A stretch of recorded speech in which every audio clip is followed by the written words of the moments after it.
Zakir Bhai, Ji. Nasreen Munni Kabir, welcome to the Jaipur Literature Festival. Zakir Bhai, it's your first time and thank you so much for coming here. I had to jump a concert which we were in a festival together in Stockholm and was it Stockholm? Stockholm. And when Munni had told me that she was doing this book of conversations with Zakir, I was like, we have to get him to the Jaipur Literature Festival because we have so many people who would love to hear about your life and time. So thank you so much for coming. Thank you, Munni, for another tour de force. This is your 14th, 17th, 18th? 18th book, but 6th conversation book. 6th conversation book. And my first introduction to Munni was, I think, in the year 2001 or 2, I can't remember when we met with each other, and she was very keen to make a series on Shah Rukh Khan. So she said, Sanjoy, will you please do the introductions? And that then resulted in this wonderful... And Sanjoy made him an offer that he couldn't refuse. So we did the documentary, and it was all thanks to Sanjoy that it happened, really. Zakir Bhai, 2017, you were given a wonderful award for, of all things, jazz. Not everybody knows about your journey in the world of jazz and how it relates, in a sense, to also Indian music. Will you tell us a little bit about the award, about your entire journey as far as jazz goes, and how Indian music, in many ways, is also part of the jazz tradition? So I'm supposed to do that in like about 2 minutes. Go for it. Jazz. First of all, good afternoon to everyone and a very happy new year. And we have a Republic Day coming tomorrow, so best wishes for all that. Jazz is a traditional art form introduced to the world by United States of America. But its roots are in Africa. When the slaves came to America, they sang gospel music. And then from gospel, you got to soul and jazz. And this is a form of music that is very organic. But one of the great things about it is that it's cousin to our Indian traditional music, our Indian classical music, in the sense that they both believe in spontaneous creativity. They believe in being able to speak your mind through the language of music on stage with no pre-composed, pre-thought notions or ideas, but just from the heart. And these are the two traditions that exist on two different sides of the globe, but have this thing in common. They are cousins. So it was natural for me to be able to get into playing jazz. As a child, you won't believe this, but I was the first boy in my neighborhood in a little place called Mahim in Mumbai with my own boombox. I would walk around the streets of Mahim with a cassette of the Doors playing Come On Baby Light My Fire. Imagine that. In those days, I had no clue what I was doing, but the reason why I had this was because my father, the great tabla maestro Ustad Allah Rakha, when he was traveling all over the world, playing with his colleague Pandit Ravi Shankar, he would come back with records of Louis Armstrong, Duke Ellington, Miles Davis, John Coltrane, Yusef Lateef, very, very incredible jazz musicians. And that's how I was exposed to it. But exercising the idea of being able to play with jazz musicians took place in India in rooms which were basically the first halls to spark the idea of fusion. Most people, connect fusion to someone like, say, Pandit Ravi Shankar or myself or so on. But fusion happened in India in the 1930s, 40s, 50s in Bollywood film industry, where Indian musicians of great repute were mixing it up with saxophone players, trumpet players, upright bass players, piano players, drummers, to create music for Indian films and music. So that's where it happened. So once I started playing in Indian film industry when I was 12 or 13, I got a chance to be able to take all that music that I had heard and be able to play with. The horn players from Portuguese descent or you know, mixed marriages from British and Indian parents and so on, and get some idea of what jazz is all about. So when I got to America, I ran into people like, well, Miles Davis was one of them, and I suddenly realized I had no clue what I was doing. You know, I went to a rehearsal. I was called for a rehearsal in New York to play in Miles Davis's band. So I went to this place on 12th Avenue, and I was there. So sat down, set up my tabla. Miles, John McLaughlin, Jack DeJohnette, great drummers. Who was it? Chick Corea, and one other person was there who was playing bass. I think it was Ron Carter. So we were all together, and we started playing, and I was waiting. I was told, just wait for Miles to sign to you, and if he does, that's your solo. So band is playing, and he's pointing to John McLaughlin, who does his thing, and then he turns his back to him and points to somebody else and so on. And then about 2/3 of the way through, he suddenly looks at me and goes this. And I, of course, you know, decided I needed to impress the hell out of Mr. Davis. So, you know, I launched at rocket ridiculous speed all that I knew, I had practiced. And I'm doing this, and the band is looking at me very weird, kind of like, what's wrong with this guy? I mean, is a cockroach in his kurta or something? I mean, it was New York. In any case, so I was banging away, and then suddenly, and I closed my eyes, and then suddenly I felt somebody next to me, and I looked at what Mr. Davis, Miles Davis, and he puts his lips to my ear and says, and please pardon my French, we are on TV, I have to say it, but he says, too many fudging notes. And it suddenly occurred to me that less is more. And that's what Indian classical music and jazz also have in common. To say in one note everything that your life is all about, to show the universe in those microtonal journeys. So that's how my journey for jazz began, and since then, you know, Charles Lloyd or John McLaughlin or Korea or Herbie Hancock, with all these guys I've played all over the world, and I'm fortunate to have learned from them. That one note that everything your life depends on. Munni, you know, you've done such an incredible array of people who you've written books on, Hussain Saab, Lata Mangeshkar, A.R. Rahman. What came to your head, and how did you decide that this is the next book that you wanted to do, which was on Zakir Hussain? Good afternoon, everyone. Basically, my work has been around cinema, and when you're working in cinema, obviously you have a certain confidence because so many years have passed. To enter into the world of music and then to speak to someone like Zakir Saab, who has a wealth of 40, 60, 70 years of experience, it's quite daunting, really. But I must say, in many ways, I felt somehow that I want to learn something new.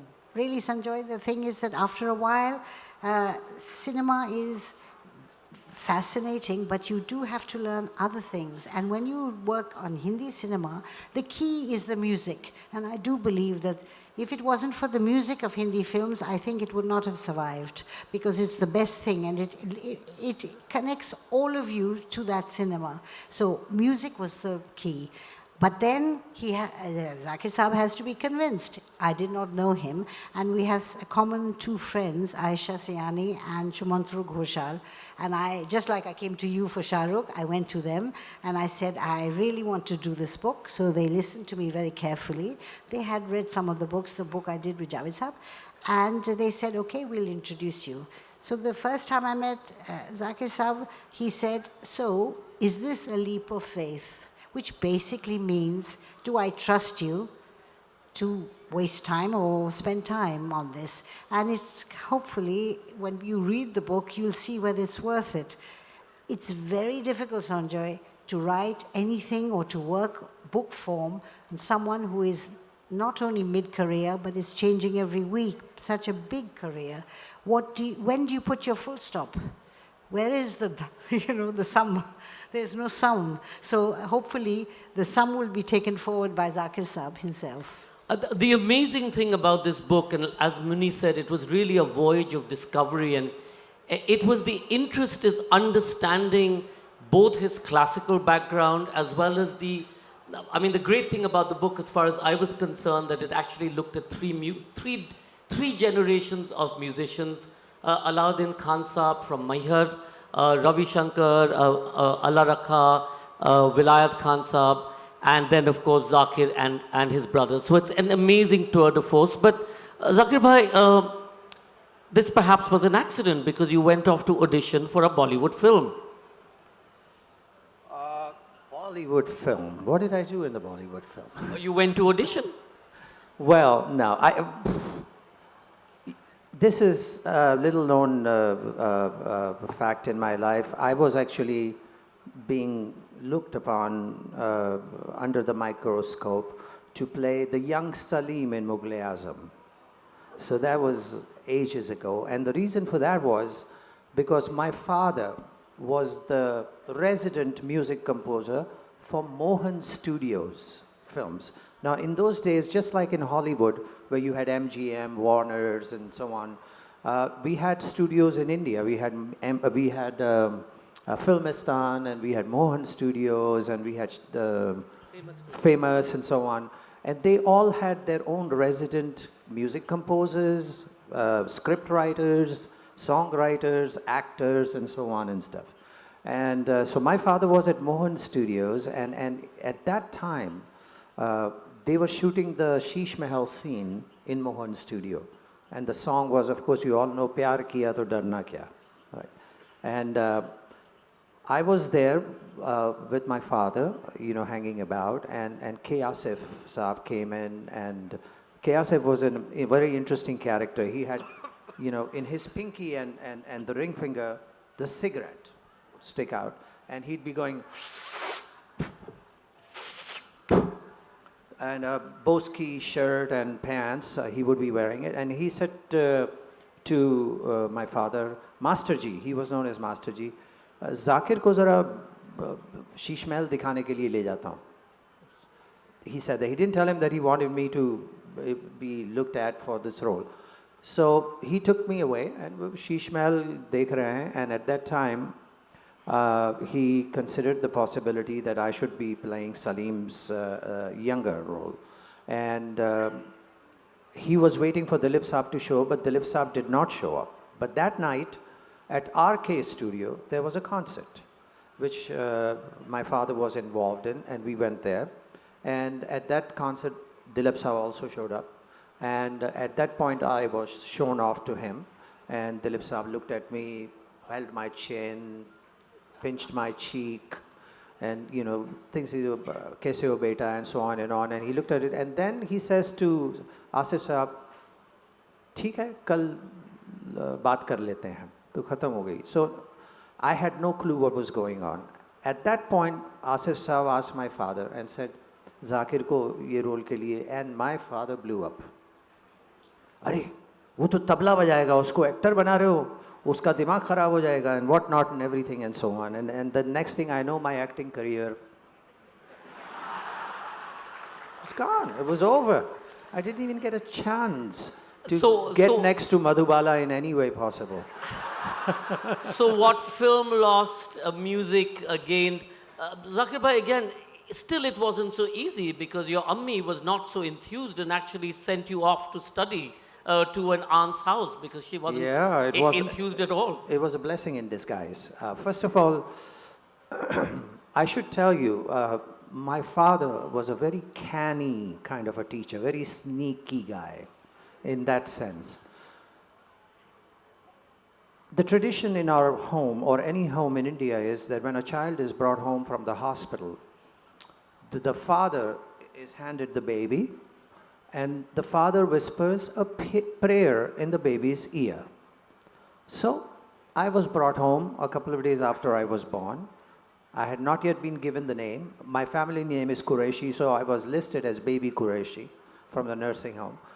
So I was handed to my father by my mother, and my father put his lips to my ear, and instead of saying a prayer, he started singing rhythms in my ear. You know,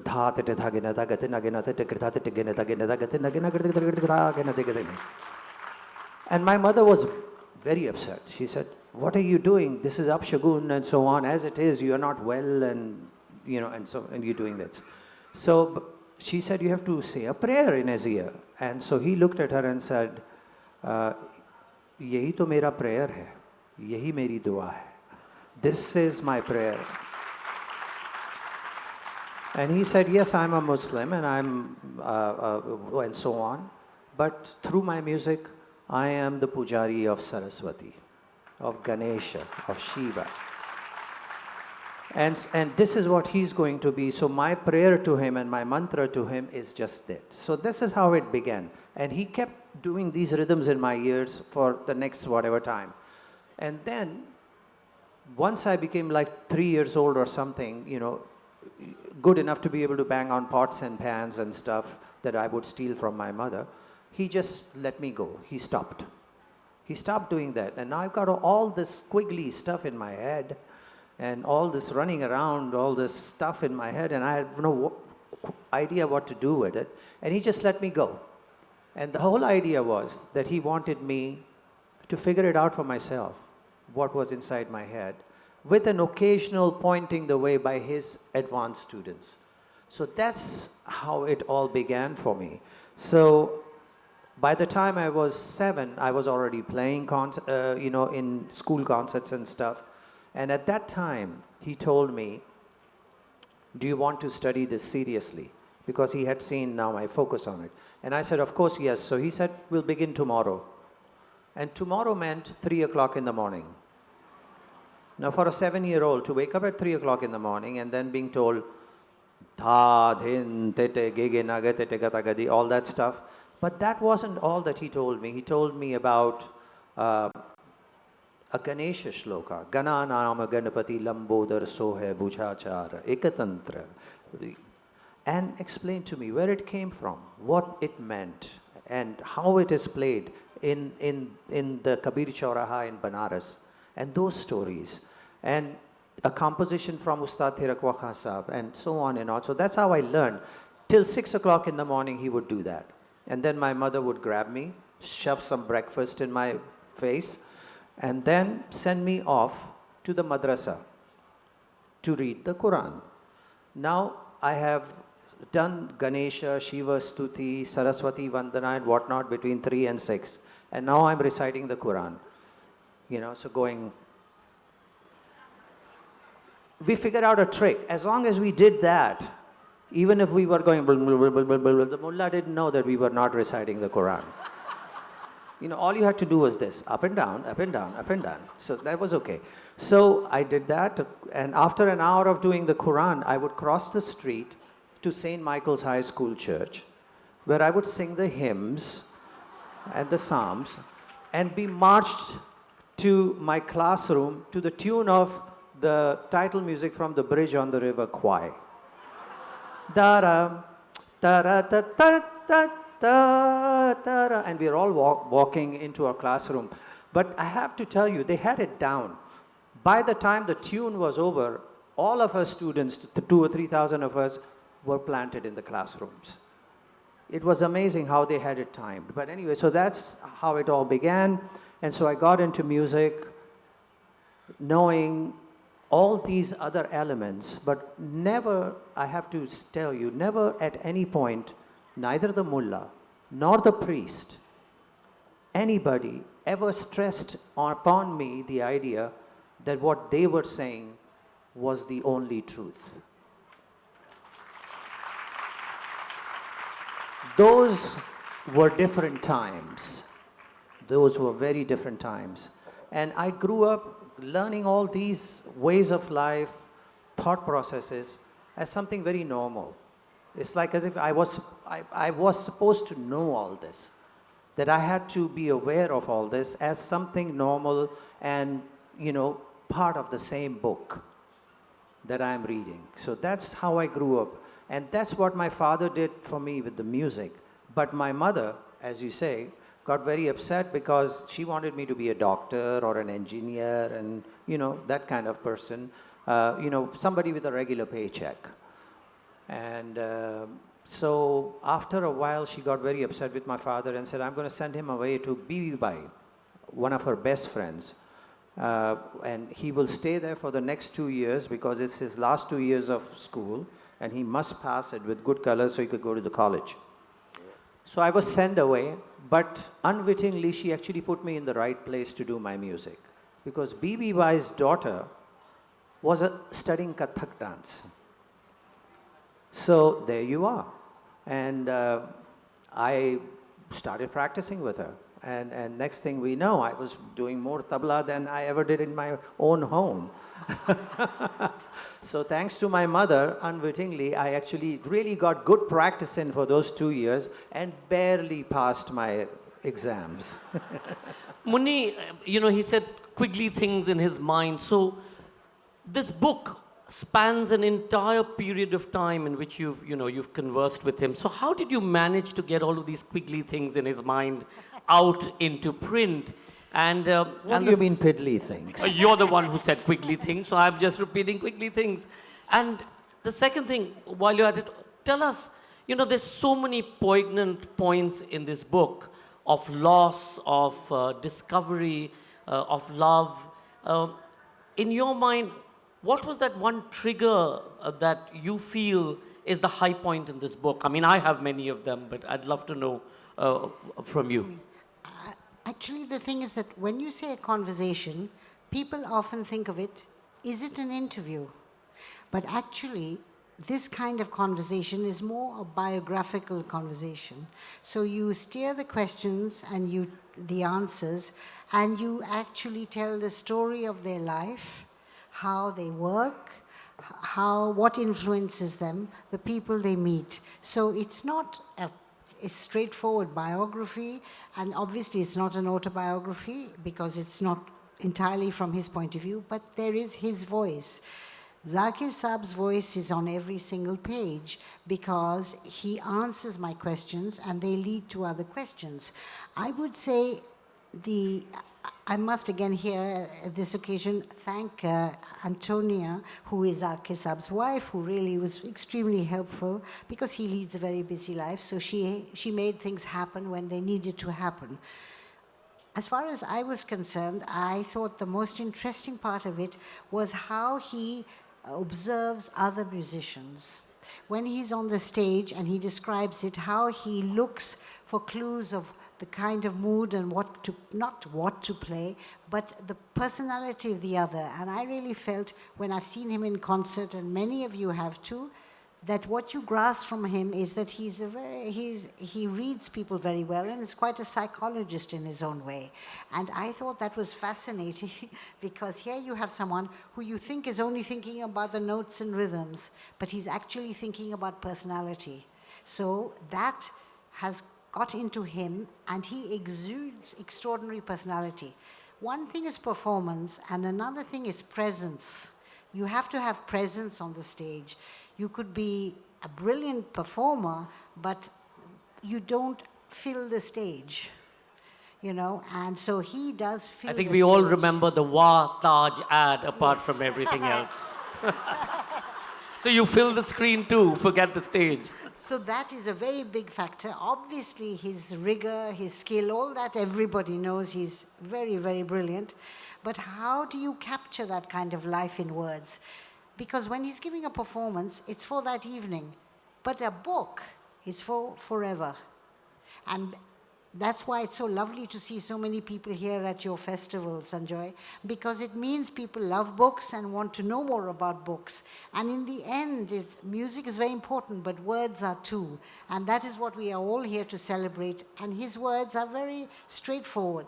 One thing I have learned is that people who answer in simple, straightforward ways communicate much better than convoluted vocabulary and convoluted and muddled thinking. So his clarity was a great asset in terms of his storytelling ability, because he tells story, and his understanding of psychology. So there were many things that I personally learned. There isn't one particular thing that stands out, but I also always felt that he used to mention, like today he said, oh, I played with Miles Davis. I mean, the very name Miles Davis made me shudder. Or he'd say Carlos Santana. I think, my God, these are the gods. Or Ali Akbar Khan Saab, or Ravi Shankar, you know. And you think, this for him, these were everyday work encounters. Can you imagine a life like that? So that's an exciting life. And the most poignant, apart from the Miles Davis, I mean, was there one moment in the book? I think it was just one sentence. When he was very young, he said he was about 9 years old, he said that he lost his younger brother, Munawar, and Munawar was bitten by a rabid dog and died.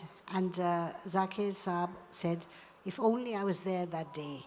And I thought that was very touching. Because here's this 9-year-old boy, he may not been able to help his brother, but that regret and that kind of sadness about it, that was very touching. In this tour de force, you've covered, like I said, literally 3 or 4 generations of the most incredible musicians, and it's in great detail, their journey. What I did notice is that you stayed away from the politics of it all. You see, the thing is that I do want a long career. And my real ambition in life, if I can say so, is to record history. I honestly I'm sure you agree with me, in the film world, I would just die to read a book like this about Sahir, S.D. Burman, Mehboob Saab, but there's nothing. So if you record something and it's in their voice, there is nothing like it. Otherwise, it's all hearsay. They said this and they said that and they did this. It's all like Rashomon rewound. Rashomon being the different ways of telling the same story. Zakir bhai, one of the things that comes out so brilliantly in the book is your incredible dedication first to your father and your love for him. I mean, there you are, this young boy who's been whispered to in his ear, Tat hai ki dhai, and there you are practicing every day, and you talk about it in the book. You sleep very little because you have to go, you have to do your school homework, you come back, you listen to your father day in and day out, and he is your biggest inspiration. As we know from many of us, many young people, the first thing that they want to do is rebel against that father figure, rebel against that particular culture. How was this different for you? Well, as I said earlier, he knew when to pull back. That was very important. And at the same time, when you go to a teacher or a guru, the first thing they try to push inside of your mind is what an incredibly difficult and arduous journey this is going to be. And what an awe-striking tradition you're trying to tackle. They just, "Arey miyan, 20 saal tak tum riyaz karoge, to tab kahin jaake shayad sur laga paoge." Meaning you have to work hard for 20 years and then only perhaps you'll be able to do it. Maybe if you 20 years, then maybe you'll be able to hit the tone correctly, the sa correctly. I mean, already, who will want to say, oh, okay, I'm going to do this? That's not easy. That doesn't happen. So, yes, you lay the tools in front of the student and you let him or her find their way through it and become friends with the art. We all believe in Indian music that every instrument has a spirit in it. And half the battle when it comes to learning an instrument or playing that instrument is to be able to have the spirit of the instrument accept you as the one who will be the conduit through which the instrument would deliver the information. So the spirit must accept you. So that's what my father did. He would just leave me alone. And I was never, ever told that this is the most important thing in life and that you've got to take a shower and recite your mantras and put the incense on and then start practicing. None of that. I was told practice when I want. If my friends called me, I went out, played some cricket with them on the beach, came back, played for a few minutes, ran off to listen to some radio, and then come back and practice for a few minutes. So I was never, ever in any way made to feel that this was not something normal, like just reading a book or reading a newspaper or something like that. And so in that sense, there was no way that I was going to be pulled away from it. There was no way there were going to be any negative rebellion. Why should I rebel against something that is not being imposed on me? So that was very important. That was very normal to be able to do that. And so I wanted to do that. And at the same time, my father, he was God, Mr. God himself. What do I want to do? I want to impress Mr. God. I want him to pay attention to me. And which son would not want to have time alone with his dad when the whole world slept and it was quiet? There were no phone ringings, there was no cars going by, and that I'm sitting with my dad and he's talking to me directly. That kind of a relationship, I mean, who would not want it? And yet, Zakir Bhai, it wasn't easy. Life wasn't easy. You all stayed in one room. There were times that there wasn't enough food, and there was an occasion where your father had come back, your mother didn't have anything, any rations left the next morning. But he was very clear that in some way the universe would provide, and he had to continue to do what he had to do. Yeah, he definitely believed in the positive energy of the music. He believed in a very passionate way that if he is following his path and he's focused and disciplined on that, that God will provide. And that happened many a times when I would see my mom sitting with my dad and say, Kal ration lana hai, kaise hoga, kya hoga? You know, tomorrow we have to buy some food, go get some groceries, where's the money going to come from? And he would say, don't worry, God will provide. Next thing you know, somebody's walking in through the door, knocking on the door, and saying, oh, is Ustachi at home? And say, why? Well, because there's a little private gathering and at somebody's home, and this great maestro is playing, and they are requesting if Ustaji would come and play. And so he would go and play and come home, and there would be money in his hand and say, here, money for the rations tomorrow. And that would happen. This was something that regularly took place. And I believe in the same thing, you know, it's, I mean, if you're mad enough to be in the world of art and culture, it's not a day 9 to 5 job. You're not going to make money every day.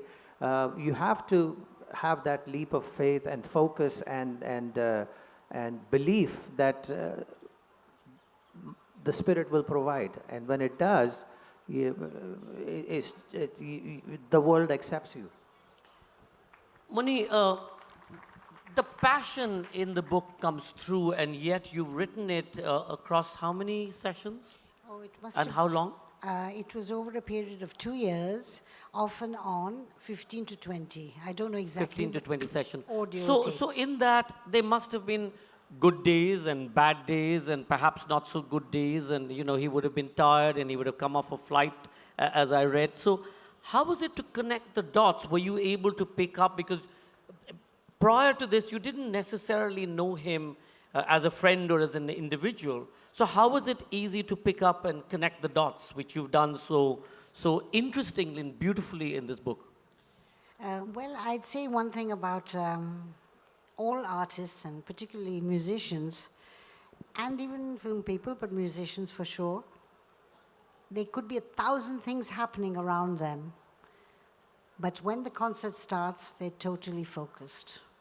So they can cut out other things. So when he knows the task at hand is the book and the questions, nothing else matters. That focus is fabulous.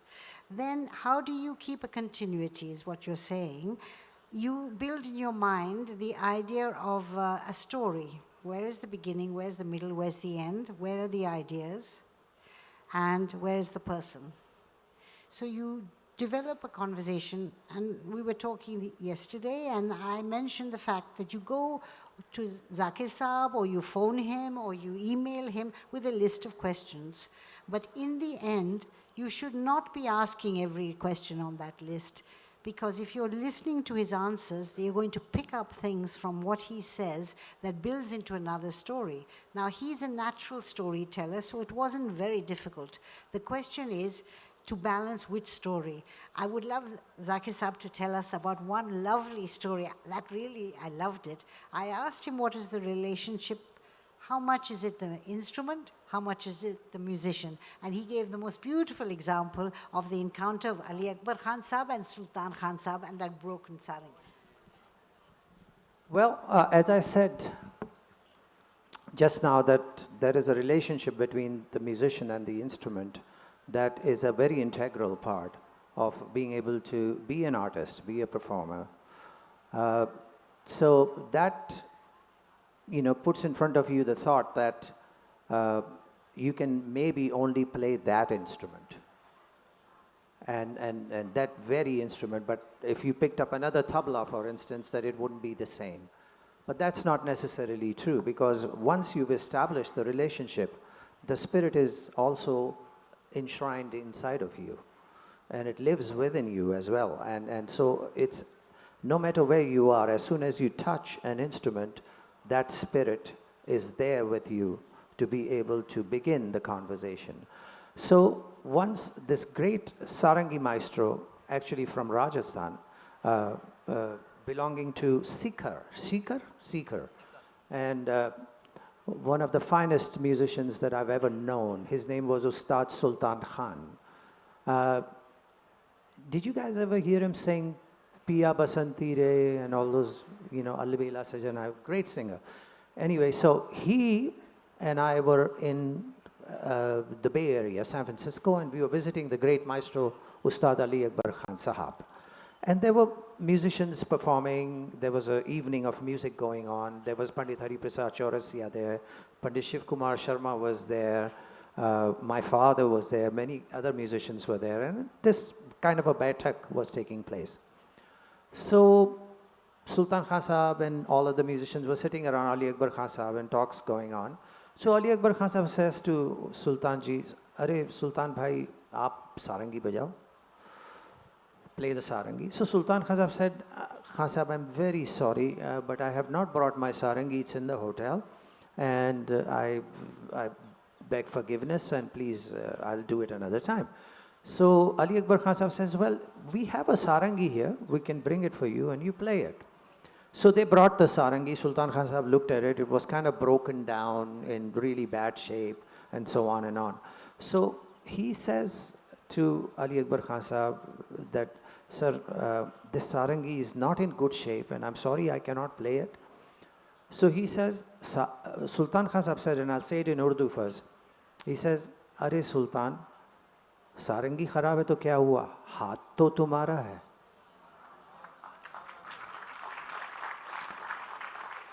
So basically, all he said was, "So sarangi is bad, so what?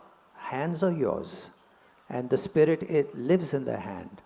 And Sultan Khan Sahab was suddenly charged with incredible energy, and he picked up the sarangi and he went, sat in one corner for 2 hours fixing it and whatnot and everything, and got it ready.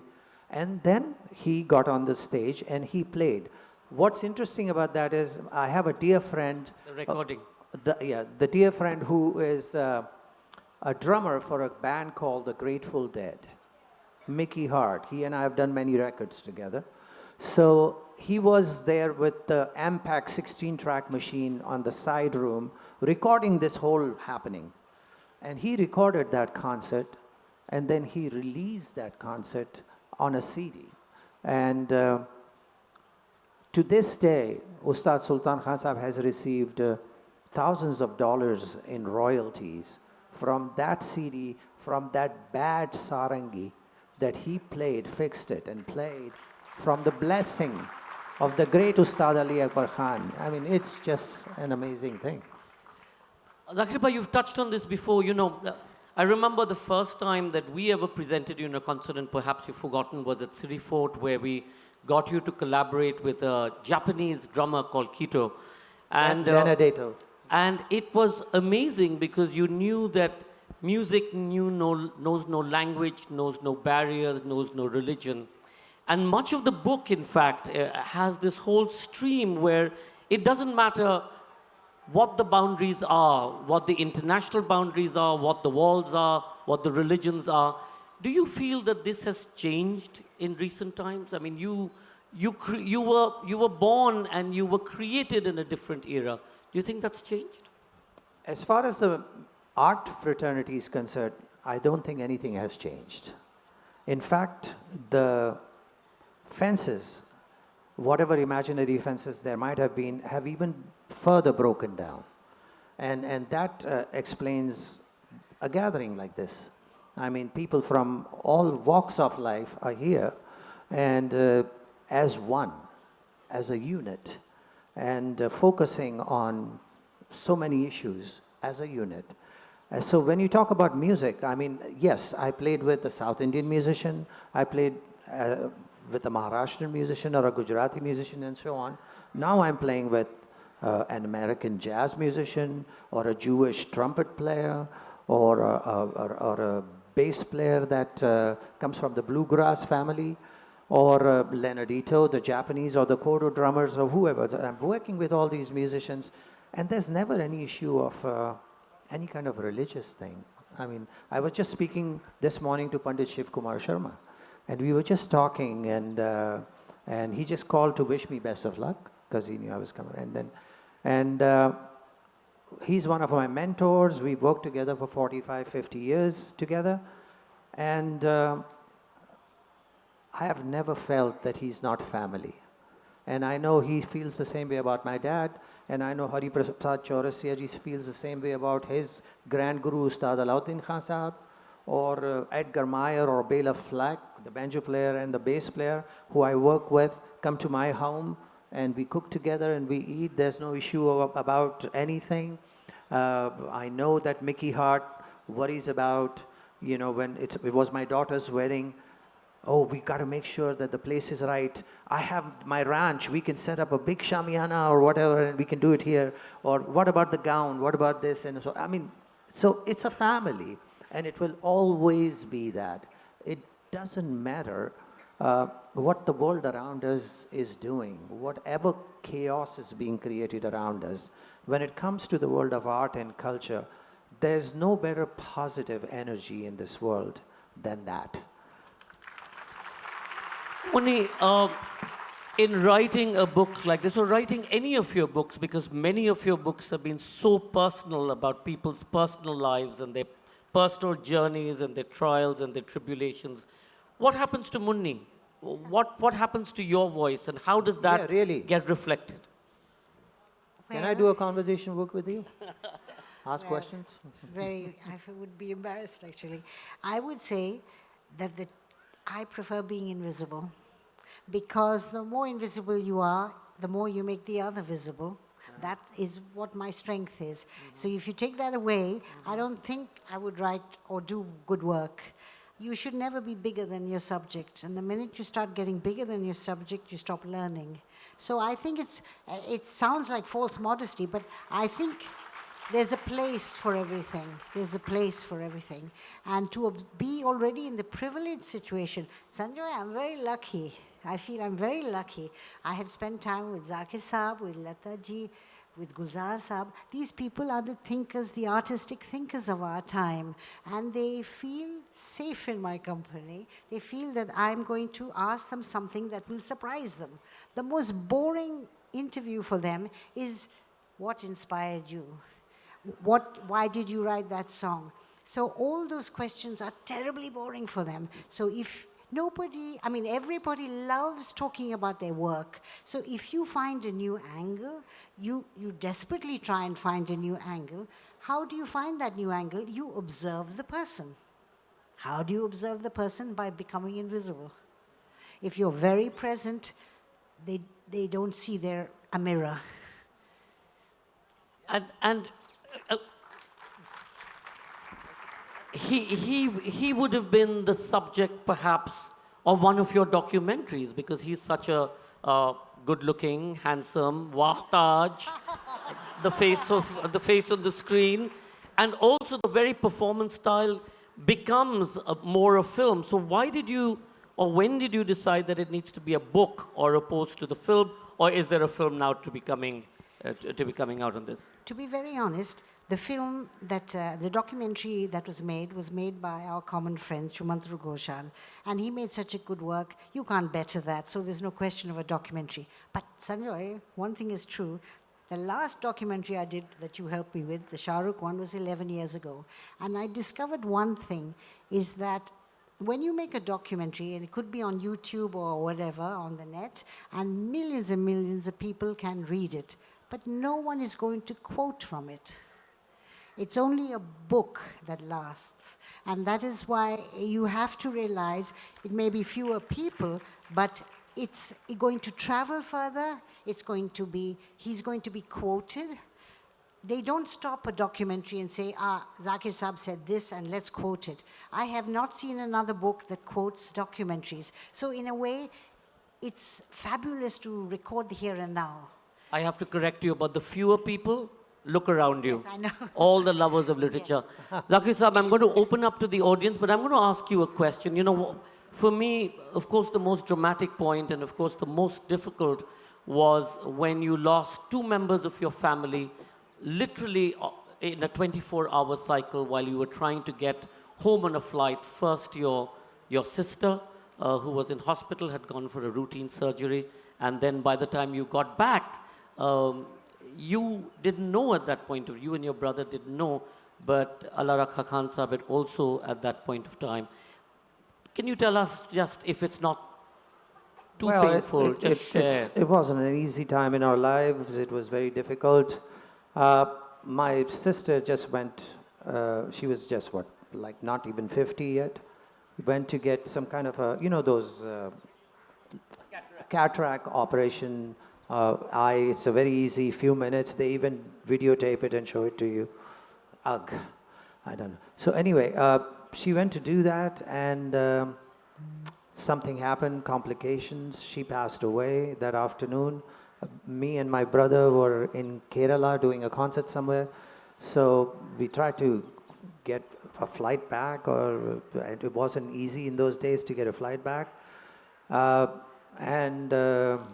My father was very fond of her. He was very close to her. And he was wandering around the house like a zombie, and maybe got so caught up in this. And anyway, it affected him in such a way that she passed away in the afternoon, and around 2 a.m. in that night, he passed away. So it all happened in one day. So that was a very difficult time for us.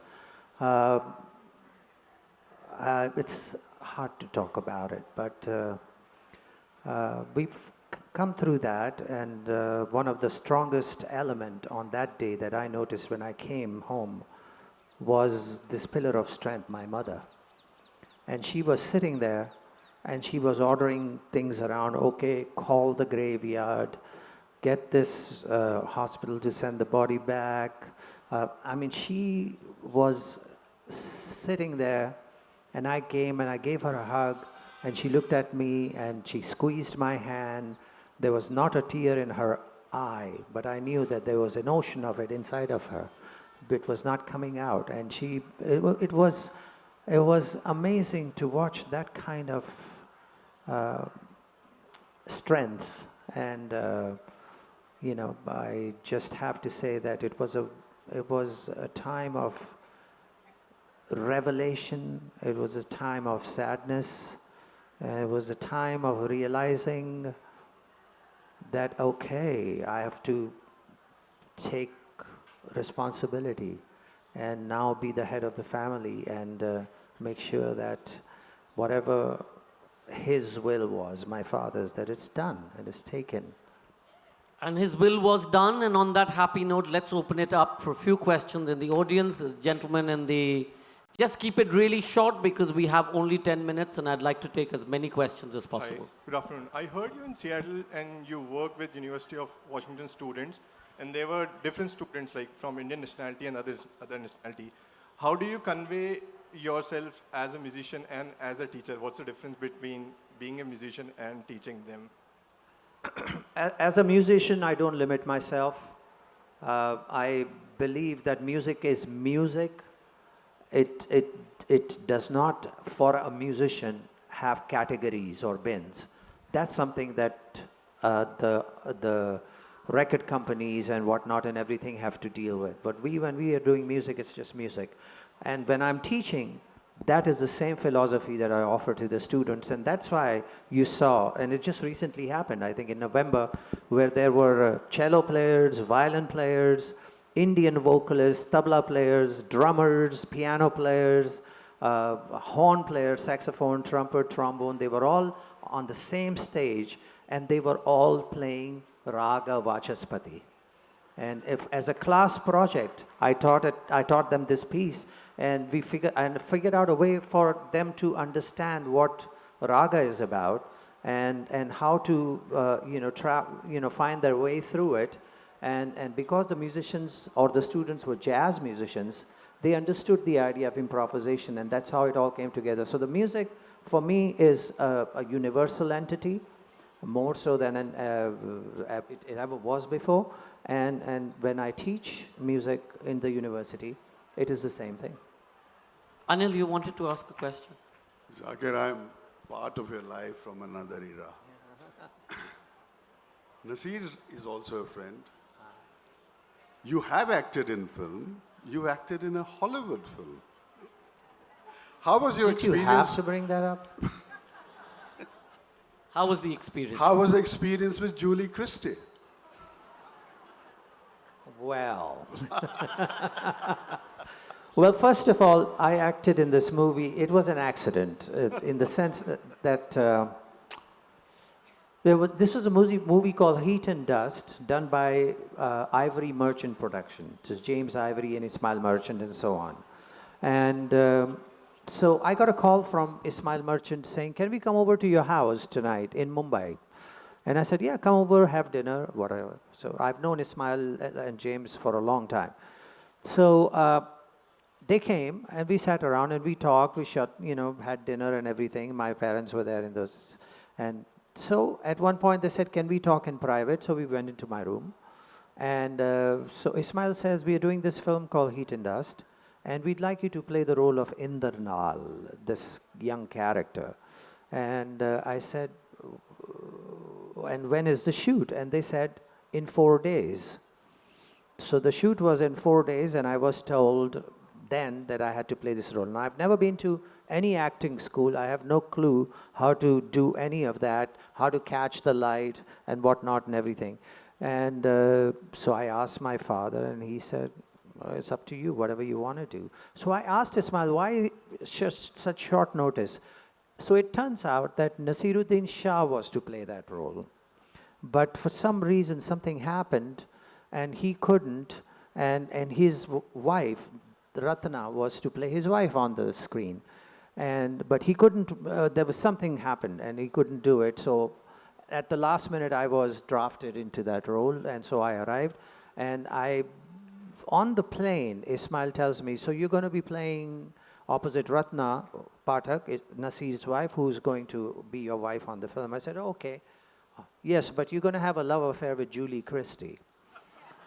I said, "What?" And now I remember Julie Christie from Dr. Zhivago, and I was like, smitten then on Julie Christie. So it's like, shaking and whatnot, Julie Christie, what will I say, and whatnot. And then I arrived that evening into Hyderabad where the shoot was, and said hello to Julie, and she was, such a normal person. And then she said, she actually stayed in a house in Hyderabad. And she said, oh, here, have this. I just baked this bread. She had baked a bread and gave it to me, and it kind of broke the ice, breaking bread, and she was very incredible. And so I got to play that role. I did the first 2 days of shoot, and then a few days later I saw the rushes, and I said, and I knew that I was terrible. I knew that I was a much better tabla player than I'm an actor. So at that point, I decided I'm not going to hire any managers or something to find me more film roles. And I told James and Ismail, look, I'm so bad. I mean, please, if you want to replace me, that's fine. I'll go home and everything will be fine. And he said, no, you're doing just fine. So I ended up having, shot that film. So that's how Heat and Dust happened. There was one more, I think this will be the last one as Catriona is glaring at me. So maybe we'll take it quickly, or both of them. Short question. PM Singh from Amritsar. Nowhere in the world the music runs for 24 hours, 365 days. That is only in Amritsar classical music. Now I want to ask Zakir Sahab that Beethoven said the music,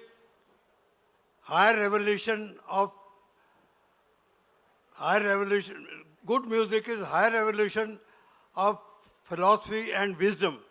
Can he say something bigger than this? Well, in Hindi, I will say music is the food for our soul. In other words, संगीत हमारी आत्मा को ज़रूर शांति देता है, लेकिन संगीत का एक और भी काम है, और वही है कि वो हमारी आत्मा को परमात्मा से मिला देता है.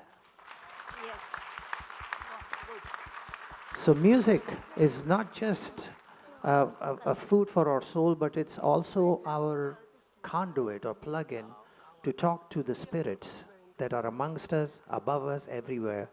And it's something that calms us, settles us down. Look, musicians cannot change the world just in a blink of an eye. But when you come to a concert and you sit down to listen to them, for that 2 or 3 hours, all the worries of the world are forgotten. And your heart can be lifted. And your heart can be lifted and rejuvenated to be able to go out and face the world again. Last question. Ustad ji, as a young adult... Call me Zakir. Okay. Yes, greetings from your Rocky sister, Zuleika. When you were growing up in California, you were surrounded by these extraordinary musicians of the Western genre, including somebody like Jerry Garcia and his drummer. So I would like to ask you, what actually kept you grounded to our Indian tradition as opposed to, playing in the Western format? Because you are a percussionist, whether it's tabla or any other percussion instrument, you could have just done as brilliantly. So your personal choice, other than the parampara and the training and the lineage and legacy that you've carried, what else kept you grounded to our tradition and music? I am an Indian at heart. I always have been. I've traveled all over the world. I have a home in San Francisco, and I've lived around it for 40 years. Yo, baby. But I still have my Indian passport. I haven't changed to an American passport or anything. And I still stand in lines at embassies to get visas because I don't have a US passport. I have an Indian passport. But I'm an Indian at heart. And therefore, one thing I learned from, there's this guitar player who was a kind of a talented rock musician called George Harrison. And another one called John McLaughlin. And I asked them both the same question. I said to George, I said, why don't you play the sitar? You learn sitar.